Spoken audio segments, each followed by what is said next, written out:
Hey, welcome to our explainer. Today, we're going to jump right into a really interesting framework for civic engagement. It's called Faithful Citizenship, and it's basically a guide for Catholics trying to navigate the very complicated world of politics.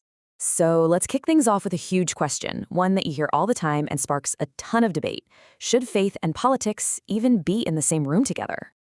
Well, according to this framework, the answer is a pretty resounding yes. In fact, it goes even further.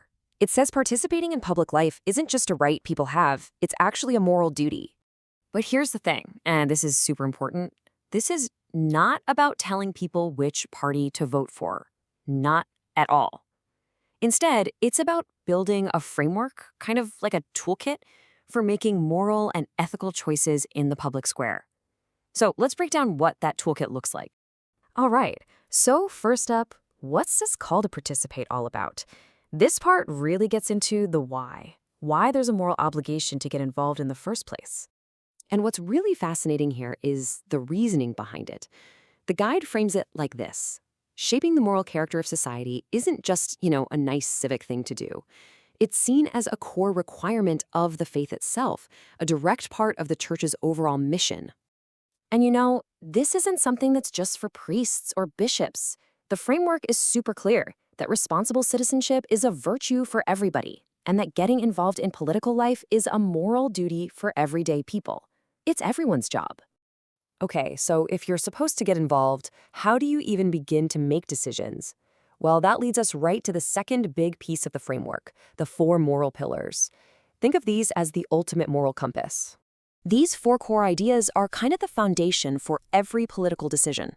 The dignity of the human person, the common good, subsidiarity, and solidarity. Let's do a quick walkthrough of what each one means. Everything, and I mean everything, in this framework starts right here. The dignity of the human person is the absolute bedrock. It's the core belief that every single human life is sacred, period. That each person is unique and can't be violated, from the very beginning of life to its natural end.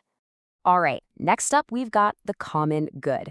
A good way to think about this is that it's the goal of politics. The idea is to create social conditions, whether it's through laws, the economy, or culture, that actually allow everyone, as individuals and as groups, to thrive and reach their full potential.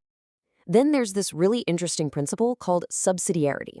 Basically, the idea is that bigger institutions, like the federal government, shouldn't step in and take over what smaller, local groups, like families or community organizations, can do for themselves.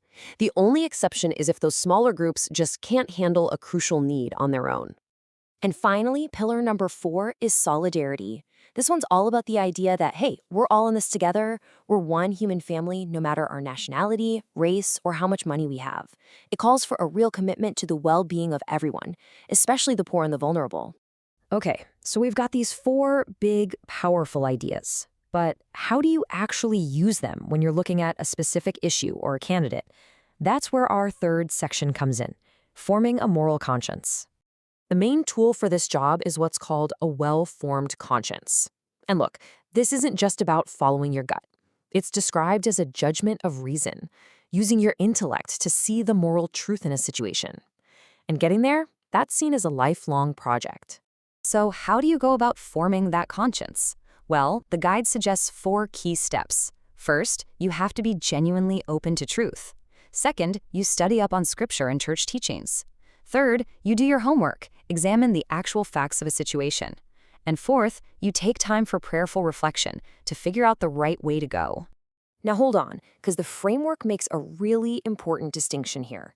It says there are certain actions, called intrinsic evils, and it gives examples like abortion, racism, and torture, that are just considered wrong always and everywhere, no matter the circumstances. The guide is clear. These must always be rejected.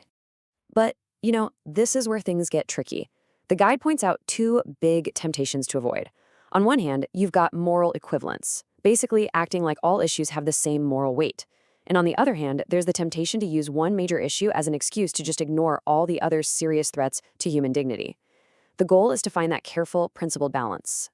Okay, so let's get down to brass tacks. How does all of this play out when you're actually in the voting booth? And this is where we hit a really crucial point, one that can seem a little confusing at first.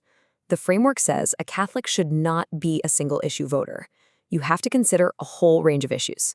But it also says that a candidate's stance on one of those intrinsic evil issues can be a totally legitimate reason to decide you just can't support them. Which, of course, leads to the question we've probably all asked ourselves at some point. What on earth do you do when none of the candidates seem like a good choice? When every single option is flawed in some pretty big way? And this is where the idea of prudential judgment comes in. It's basically the guide acknowledging that real-world politics is messy. As this quote says, a voter might disagree with a candidate on a really big issue but still reasonably decide to vote for them because of other morally grave reasons. It's a nod to the complexity of it all. So at the end of the day, it all comes back to you, the voter, using that well-formed conscience. The guide encourages people to look past just the talking points and also consider a candidate's commitments, their actual character and integrity, and whether they can realistically make a difference on an issue.